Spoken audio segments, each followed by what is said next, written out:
Hey, salut tout le monde, regardez ce que j'ai reçu du House of GOG, c'est la première fois sur la chaîne. Pas sur la chaîne Twitch parce qu'on a déjà fait des points prod et derrière il est replay sur YouTube. Mais c'est la première fois un unboxing, c'est du officiel, c'est House of GOG, vous savez. On a déjà eu PA qui est venu nous raconter un peu comment ça s'est créé, sa vision des choses. Franchement, c'est quelqu'un de très intéressant. D'ailleurs, je vous conseille, c'est un vrai passionné. Studio qu'il a créé en confondation avec le patron de Pure Art. Donc, c'est produit dans les usines de Pure Art, sont quand même très proches pour le coup. Il travaille avec des artistes directement. Il y a du Pascal Blanchet. Alors moi, j'ai déjà pas mal d'art print sur cet artiste que j'adore. J'adore ce que fait House of GOG sur Pascal Blanchet. Et du coup, plus récemment, voilà, ça fait 1 an ou 2, je crois maintenant, il y a Skinner. Je ne dis plus Skyner. Donc Skinner qui est un artiste très connu que moi, je ne connaissais pas avant House of GOG. Donc c'est très intéressant. On va voir ce que ça donne. Il parlait souvent de la boîte, souvent c'est l'expérience House of GOG. On va voir ce que ça va donner. Bon, je le remercie beaucoup parce qu'il m'a même envoyé un petit t-shirt avec. Du coup, je l'ai mis pour l'occasion. Donc, j'ai hâte de vous déballer ça pour voir ce que ça va donner. D'ailleurs, à noter que c'est leur nouvelle gamme, hein, petite statue. Donc maintenant, ils font des grandes statues et des petites statues. C'est pas forcément les mêmes. Sur Pascal Blanchet, c'était la même en version grande ou petite. Par contre, chez Skinner, c'est pas du tout les mêmes. Les versions grandes n'ont rien à voir et les versions petites, il n'y a que celle-ci pour l'instant. Bon alors, je suis curieux de voir le packaging. Skinner derrière. Relic of Jupiter tombe, c'est sur une tombe de Jupiter qu'ils ont dû trouver ça. Parce que ça c'est cool, il y a un petit lore qui s'est créé et moi ça j'aime beaucoup. La relique, je vous lis la fin, ajouta la voix des hommes à la sienne, absorbée par son corps minuscule et terrifiant. Ok, ça a l'air d'être un mec pas très sympa. Bah écoutez, alors une boîte en relief, hein, c'est quelque chose que je remarque, c'est en relief.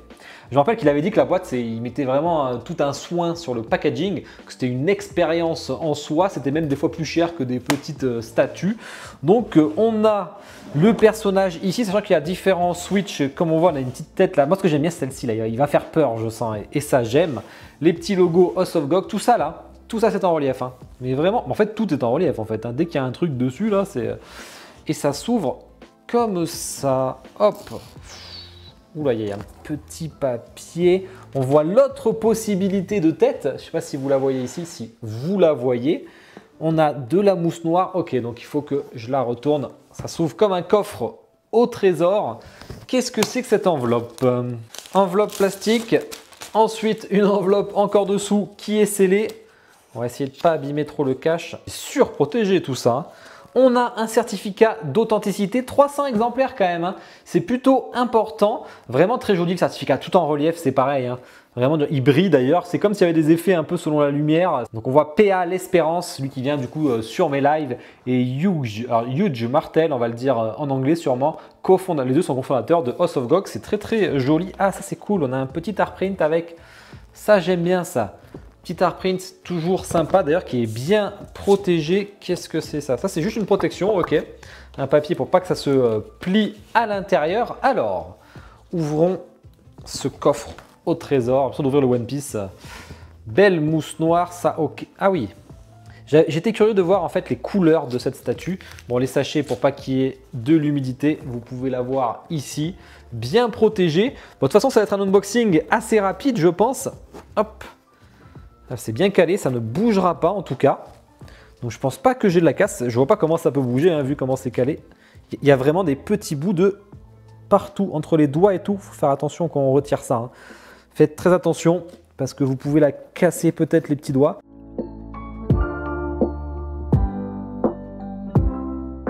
Il y a des bouts de mousse de partout, je vous jure. Non mais regardez-moi ça là. Il y en a même là entre les bras et tout. Du coup, ça ne pouvait pas bouger parce que c'est des parties assez fragiles, je pense. Faire gaffe en les retirant. C'est impressionnant. Regardez-moi ça là. Tous les petits bouts de mousse qu'il y a dedans, il y en a 5. En fait, pour pas que ça abîme le crâne. Hein. Donc ça, c'est vraiment pas mal. J'ai l'impression que c'est tout un déballage avant d'un montage finalement parce que j'ai tellement de pièces à monter que j'ai passé plus de temps à la déballer qu'à la monter. On va la regarder de près. On rappelle les exemplaires là-dessous. Les anti-dérapants, il y en a 4. Base déstructurée. Comme j'aime, Paint qui fait très, ça ressemble beaucoup à l'art de Skinner, mais ça fait très, comme si c'était une BD des années 70 là qui sortait, qui prenait vie. Les couleurs sont très jolies. Le squelette, ah les yeux ils sont stylés. Vous verrez de près sur le zoom, hein, de toute façon, hein, que je vais vous faire en musique là. Mais on dirait qu'on a une peinture comme si, c'est marrant, on dirait que c'est crayonné, comme si c'était crayonné. Vraiment une BD qui a pris vie là. C'est fin, hein. Les doigts de squelette sont très fins. On a vraiment pas mal de couleurs, les yeux sont beaux. Alors j'adore ses yeux à lui là. Hein. Lui il fait peur de ouf, hein. Donc c'est pas un gentil. Hein. C'est clair que c'est pas un gentil.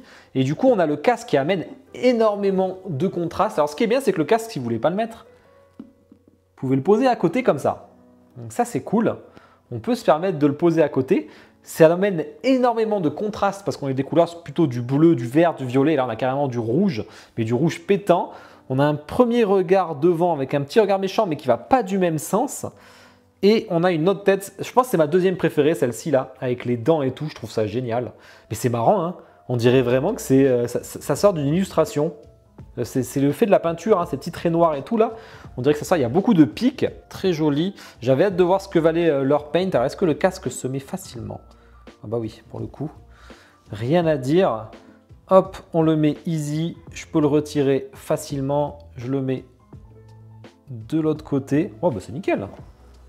Vraiment c'est nickel. Hein. Rien à dire. Bah écoutez, je vous fais le petit zoom en musique, on parle de toutes les spécificités après.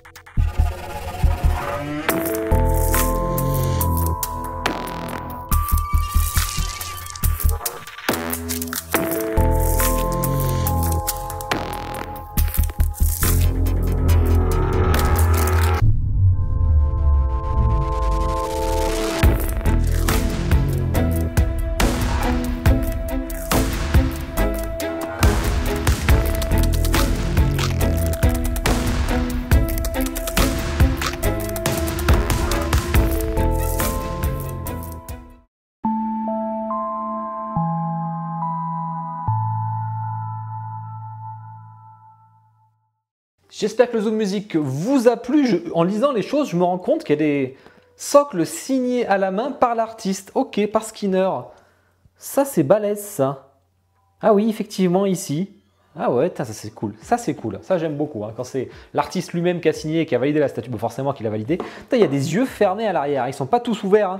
À l'arrière, ils sont fermés. C'est des yeux, du coup. Je ne m'étais pas trop rendu compte.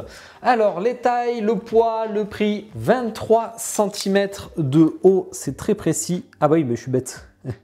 Je suis bête. Je suis qu'à 17,5, 18. Mais c'est parce que j'ai pas le casque. Je suis curieux de voir laquelle vous préférez vous, avec masque avec les dents, masque sans les dents ou sans masque.